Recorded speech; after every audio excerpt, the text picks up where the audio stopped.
Imagine putting on Australia in the wet conditions with 5 rookies. Well, this is the 2025 Australian Grand Prix. What a chaotic Grand Prix it was. Crazy strategies, crazy overtakes, crazy DNFs. Lots of things happened today. And we are gonna cover all of these in this video. I'm going to answer to your question, to what do you think about the Australian Grand Prix. I asked to you on Instagram. As you can see, I'm going to answer to your question. Let's go to the first one. Tsunami D71 said, Antonelli had a great race. Well, absolutely, the Italian driver did a mega race. I'm a Ferrari fan. We are gonna discuss about the Ferrari later, but as an Italian, this was actually the only good thing about this weekend. What a race from Andrea Antonelli. His first ever race in Formula 1. How he performed extremely well after a very bad qualifying, actually. Influenced, obviously, by the damage to the floor. The Mercedes was so close to the floor. He damaged the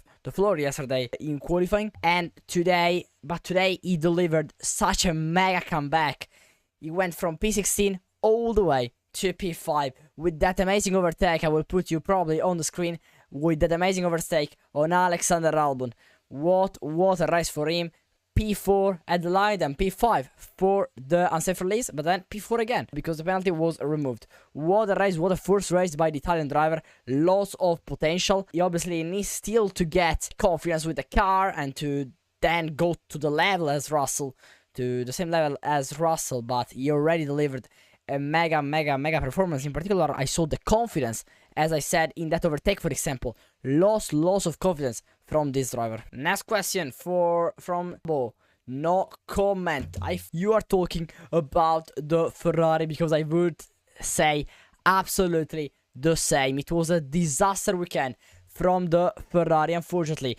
We had so much hope for this season. After the test, we understood that probably the McLaren was faster and maybe the Ferrari would have struggled. Then, with that Friday of free practice in Melbourne, we all think, most of us think, I think, Ferrari could be second best team actually, and maybe to fight with McLaren for the win, or at least to be second best team, just behind McLaren. Leclerc said that his goal was to fight for the pole position, what he did in qualifying, P7 and P8, but there was hope that was maybe a wet setup.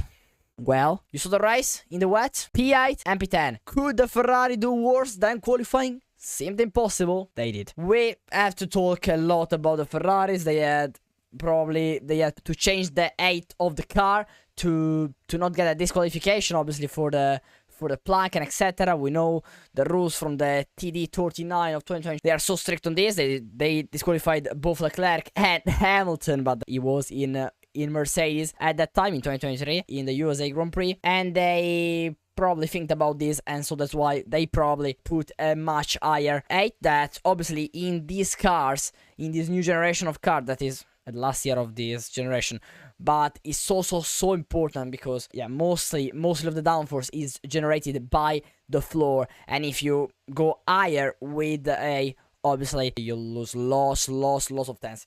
So that is probably a reason why Ferrari was that bad. But to be honest, I don't expect Ferrari at this point to be second best team, unfortunately, in the next races as well. We have to discuss about the race as well. At the Ferrari, pretty good start by Charles Leclerc that passed 2 drivers. Hamilton were stuck behind Leclerc because he tried to go side. They went side by side, and Leclerc closed a bit on Hamilton, so he had to lift off and he lost the position on Albon. That he gained the position actually on him. And then we have to talk obviously about that strategy. If you take a risk to stay out, I completely understand it. You're fighting for nothing basically. Like Leclerc was a bit higher actually, it was like P5, still points, okay. But you're fighting not for a lot. Also Verstappen stayed out. What a perfect strategy. What I think about this: if you decide to stay out and then you wait, Verstappen pits as well, and you pit the lap before, I don't accept this. If you want to take the risk, you take till the end. You don't, like, they re-entered on track. We discussed about this in live on this channel today. We did a mega live discussing obviously about the Grand Prix and etc. Watching it live together with you. By the way, we were discussing about that, my opinion, why not staying out at that point. You took the risk. You saw obviously from the gap that you're gonna come out in P8 and like there was P8 and P9. I don't really remember, something like that. Why not at least with one driver try to stay out till the end of the race. You were fourth and third, and at least one driver, I think, my opinion, should have stayed out. They could try something like this. Probably wouldn't work. Probably would be maybe also out of the points, but to score 4 points, I don't think. Yeah, I think 4 points we scored. 5 points, yeah? To score 5 points or to score 0 points, to be honest, nothing really changed. If you take a decision, take to the end. That's what I'm discussing about. But there's not even the biggest mistake. To be honest, the big mistake was the car setup for this Grand Prix. Diego Menta is actually saying something in Italian. That means that he's really angry about the Ferrari, so we already discussed about this. Obviously, probably the worst thing, to be honest, about this weekend of the Ferrari, that on Friday, we were basically world champions. We were like fighting for the championship, or at least hoping for it, you know. Ferrari seemed very, very, very strong on the Friday, and then on Saturday and Sunday they delivered these very bad performances. So it's so disappointing, okay? Because if you're starting like with no pressure, no, you know, you don't do a Friday like they did in Australia. So very, very good. Seem fast and etc. You do a normal Friday and okay, and so you don't have that much hope maybe. But if you have that much hope on a Friday that you say, okay, maybe this year is our year, 17 years I think, 18 years maybe, we are saying this, and then just so disappointing. So disappointing. Ale, what a shit race from Ferrari. Everyone is talking about the Ferraris, but we already again discussed about this. It says very good Grand Prix apart from the Ferraris. I was so happy when the McLarens went off. Wow.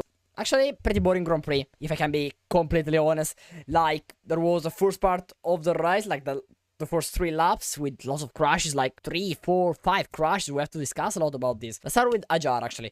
With Ajar, rookie, you do formation lap and you spin in that way. I would have done worse, obviously, but I didn't race in F1, so I don't know. Pretty huge mistake, and obviously, if he wants to be in a Red Bull one day, okay? I don't know if Helmut Marko will be happy about this. Obviously, he's not happy. We saw also very cool, very happy scene, to be honest, to see Lewis Hamilton's father to go to Ajar to say that it's all okay, that he can do mistakes and etc.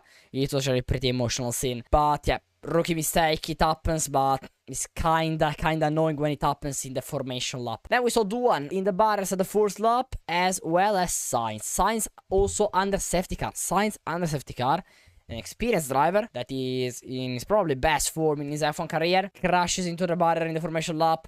I don't accept this. I can't accept this. We saw Sainz struggling in the rain last year as well. For example, in Brazil, he crashed as well. He doesn't have that confidence in the rain still, Sainz, which from a driver like Sainz, very experienced, I don't expect, to be honest. So I'm very, very disappointed by Sainz. I think he's gonna deliver some very, very good performances in the next race to show this, as Alonso also did. I was surprised about Sainz, but also about Alonso. Very experienced driver, Alonso as well. And his teammate is alive. Lance Stroll P6, mega race from him, like anonymous, but at the end he got the points. Also Hülkenberg in P7, chaotic racing. It was just, it's crazy to think that we are P7 in the constructors. Sauber has more points than the Ferrari. Williams has more points than the Ferraris. Vicarb has more points than the Ferrari. Mostly of the teams has more points than the Ferrari. So disappointed about the Haas, by the way, as well. Let's go again back to where the McLaren went off. Basically, why both McLaren did that mistake, because it started to rain much worse in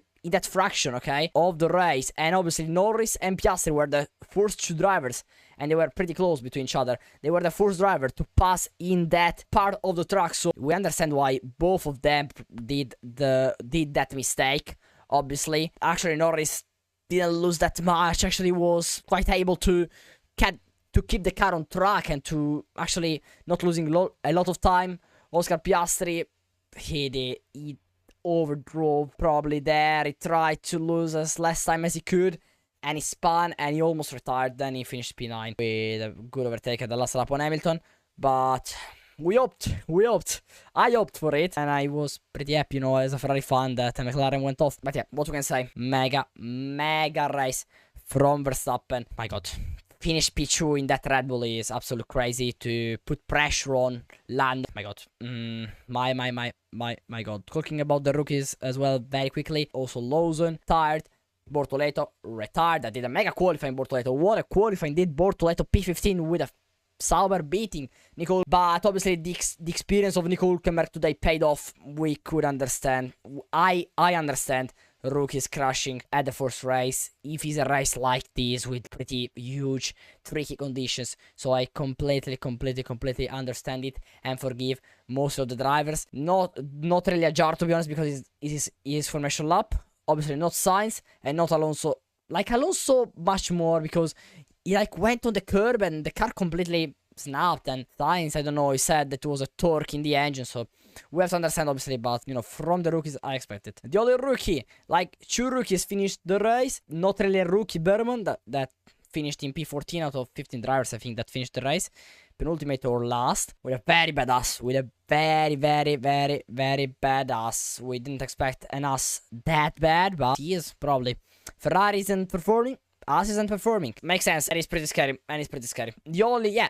And then there is Andrea, that we already talked about him before. He almost spun, he almost went into the barriers as well. He spun, he did a mega 360 and he didn't lose that much of a time as well. Wow, a bit lucky there, I would say, but then for the rest, we already discussed about Andrea. The last question actually is, next year will be our year? No, bro, in 2030 maybe, on 2042 will be our year, I don't know. To be honest, I'm already so disappointed. Still 23 races, okay, but we can't say this every time. We can't say, okay, we can improve, etc. I'm bored, to be honest, I'm bored. And you are probably more of me, because I don't follow as Formula 1 as long as you're following maybe F1 if you are older than me, and etc. So it's kind of annoying. Let's talk about pretty quickly the top drivers. We have Lando Norris to finish P1 with a mega race by Lando. Good start, good maintain the position. He did some little mistakes, but mostly, like, also Verstappen did some mistakes, so I can understand it. And pretty good race in general. Obviously some mistakes, but very confident and consistent Lando Norris. Not his best race, I think his best race was Abu Dhabi last year, but pretty good race. Much better driver that improved a lot in not making those much of a mistakes. Obviously one race is not enough to understand if he improved, but I think he did. I think he really did. Well done, Lando. We already discussed about him. Mega driver. He is making basically the difference with that car, to be second, with that car to put pressure on Lando Norris to almost win the race is absolute crazy. The most scary thing is that McLaren is so fast. They could win with a normal race by 40-50 seconds probably. That's a bit scary. We have to see the next tracks, but this is kinda scary. Then P3, an amazing George Russell, one of the drivers that actually did less mistakes. I didn't see actually a mistake today of George Russell, to be honest. Very consistent race. Rated driver, I say, from last year, from some years. George Russell, one of the most underrated drivers in this current F1 grid. Mega consistent race, no mistakes. P3, mega points for the Mercedes. P4 for Antonelli, we already discussed about it. Albon did what he needed to do. Mega points. P5, destroyed his teammate that he crushed at lap 1. He did a better qualifying, a much better race. And he delivered lots of good points. This year Albon really wants to beat his teammate first, and then obviously lots of points for the team. Then we should have P6 Tsunoda with a very good race as well by him. He struggled a bit sometimes. We saw him doing some mistakes, but in general, to be P6 with a big car is absolutely crazy. P7, we have Nico Hülkenberg. I didn't see actually a clip of Nico Hülkenberg today. I don't know if you saw that. Let me know down below in the comments, because I really didn't. I don't remember a clip of, to be honest. I got P7 with a Sauber. Who was expecting that? Already Sauber has more points than last year. And the scary thing is that they are ahead of Ferrari in the constructors. Because P8, we have my favorite driver, Charles Leclerc. Messy qualifying, messy race. In qualifying probably couldn't do better with that car. Okay, we saw him beating Hamilton, so we expect the car pace was there. Today he did a good start, he gained some positions, but then he did that mistake that he spun. And yeah, that cost some positions for sure. It can happen, but obviously everyone did mistake. But rated, okay, did a worse mistake than other drivers. Hamilton today drove better, he did less mistakes, he finished behind, but Hamilton drove actually better in this way. Talking about Hamilton, is P10 with a Ferrari, not his best dream debut, one of the worst, to be honest. With that car, he couldn't deliver probably more than that. Pretty unlucky situations as well with his teammate Charles Leclerc in some fights, but yeah, that's what he could do. I'm actually pretty happy with the performance of Hamilton, not really with the Leclerc one, maybe with that mistake, but if you don't have the car, you can do also the best performance ever. But if you don't have the car, what that means? Nothing, basically. I almost forgot P9 Piastri that did a mega race until that mistake. He did a mega race. He was faster than Lando Norris. I fucking hate Papaya fucking rules at the first round of the season. Why? Leave them alone. You have the fastest car. You can manage it. You can say fight without taking loss of risk, but fight. You can say the first race, team orders. Piastri was faster than Norris. He could maybe pass Norris, and that would be maybe a different race, obviously. We see a driver making these mistakes that cost him lots of points, cost the McLaren lots of points in the constructor. Now should be equal between McLaren and Mercedes. So yeah, but obviously McLaren is gonna, for the moment, is in a very good position. Pretty consistent race by Oscar until that mistake. It was a mega race until that mistake. I think we covered all the top flop drivers. We covered everything about this Australian Grand Prix. We'll see you next round, China. We're gonna react to the qualifying and to the race it together on this channel, also on Twitch. So follow me on Twitch to not miss any of my lives. Thank you so much for watching, and as always, it's been a pleasure. Cheers.